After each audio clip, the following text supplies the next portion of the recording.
Hello there. Today we're going to be reading Diary of a Wimpy Kid, Squid Game by DOAWK on r/littlediaper. I'll leave a link to this in the description. Going into this blind with no idea what's going to happen, but it's Squid Game, so probably a lot of people are going to die, I'd expect. Anyway, let's get straight into it.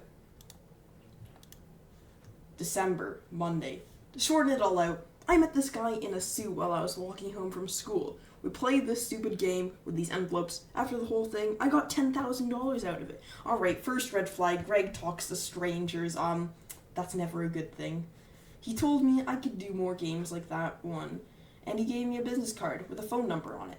I could win kid games like that. It'll be a piece of cake. Before I went, I called Raleigh and a few others so they could play with me. If we all play, I have a better chance of winning.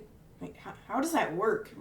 Are they going to give you their money? But okay, I don't know. Greg's sociopathic behavior is getting to me again.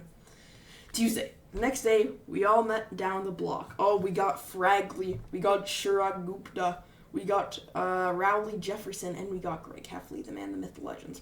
When the van came, okay, they're getting into a van. Greg's not the smartest, I could tell. When the van came, we all got in. I don't remember what happened next because I woke up in this giant room with people wearing sweats, including me. I just pushed it all aside and met up with everyone again. Then all these men in pink suits came through this giant door and explained the rules. When they took us to the first room for the first game, then they took us in the first room in the first game. All it was the red light, green light. But the person or thing that was calling red light, green light was this giant robot child or something. As we started the game at 5 minutes, I was already ahead of everyone else, except Ruby Bird. Don't ask me why she was here. I saw her wobble a little bit. Then she was shot. Like, holy shit. When they said you'd get eliminated, I didn't think they meant die. Yeah, Greg, that's why you don't get into white vans with strangers. Just saying. A bunch of people decided to be stupid and run away, but they all died. I'm just saying, if Greg survives, he better learn from this experience. I mean, if he survives, I guess that means he wins, he gets a ton of money, so he won't have to go into white vans. But I don't know. I hope he doesn't get it. I hope he doesn't like go into this and get out of it and get a positive experience from it. I just kept my cool and went through the game like it was nothing. Thankfully, Rowley, Fragley, and Shrug are still alive. How is Rowley alive, dude? I guess maybe it'll end up my official prediction. Greg and Rowley are gonna have to fight in like the marbles game at the end. Official prediction. Write that down. When we all got back to the main room, they put the prize bunny in this giant pig. For each person who dies, they had $100 million. I have to win. Wednesday, the next day, I met up with Rowley and the gang. I explained how we're all gonna have to work together if we're gonna want to win this. When we were all led into the next room, the guards told us that we had to pick from 4 shapes: a circle, triangle, star, and an umbrella. I told the gang that we should all pick something different because we didn't know what the next game was gonna be.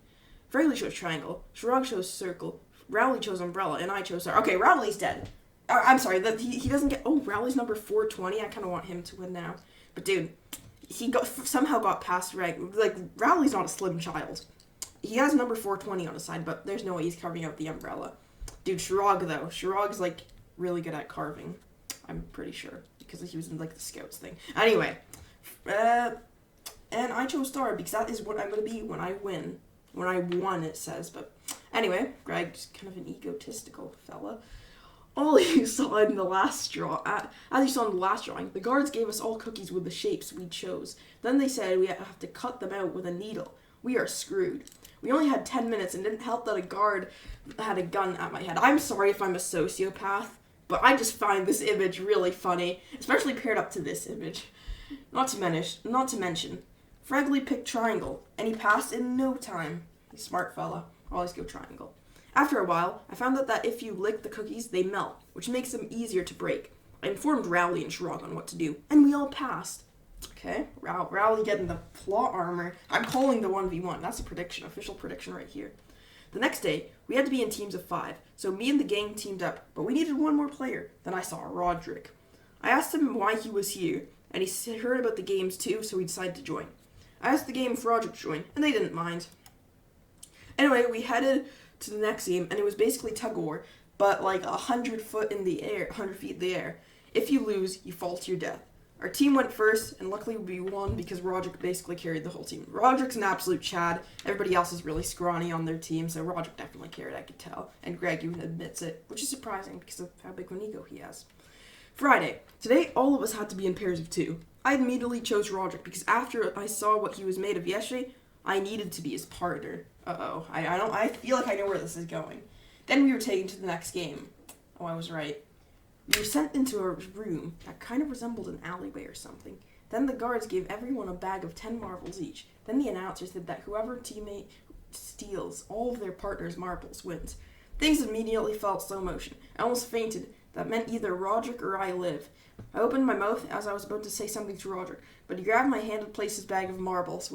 Oh, he was a true patriot. What a legend. Now Greg should be giving his marbles to Roderick. Roderick's just an absolute goat. I asked him why, and he said he doesn't have a chance of becoming a professional drummer. That's not great. I was speechless. Roderick told me to make my dreams come true. Then he punched the guard. The guard shot him in the blink of an eye. They made me leave the room. That was the last time I ever saw my brother. Next thing you know, I'm back in the normal room. After a while, Fregley came in, and a little later, Rowley did too. Shirag never came back. Shirag was my partner. Saturday. We have 2 games left. They were obviously going to make the games harder, which is bad because I've already messed up from what happened the other day. For the next game, the guards brought us to a white room with 10 numbered vests. There were 10 people left. Bradley went first and chose 10. I chose Rowley to choose 1 just to be safe, and I chose 2. Everyone else put on vests, and we all went to the next room, and it was at least 1,000 feet in the air. Just like the tug of war game, it has 2 rows going across the room to the other side. Each row has square panels of glass spread apart from each other. Some were weak glass and some were strong. Then we all had to go starting from 10. When Fregley went first, he obviously died. I'm a beautiful butterfly. Unfortunately, maybe fortunately, everyone else who went died. The only people left was me and Rowley. Luckily, I had an idea. I just spread my arms and legs across and crawled to the side. I feel like that's not allowed, but interesting. Rowley caught on to the same. Me and Rowley both are the last survivors. When we got back to the main room, the guards gave us both fancy suits and we had a really fancy dinner. After the long day, me and Rowley just sat down and had a conversation. It'd probably be our last normal conversation. Sunday. Today is the last day. I'm ready to play the game. The guards took me and Rowley to the room where we're going to be doing the infamous Squid game. I called it, by the way. It's 1 versus 1. And they're actually doing a 1v1. Me and Rowley both got a pistol. Greg, I need to confess. I need that money. Rowley. Josh once said, respect your parents, but he never said, respect your friends. Ladies and gentlemen, that was Diary of a Wimpy Kid, Squid Games.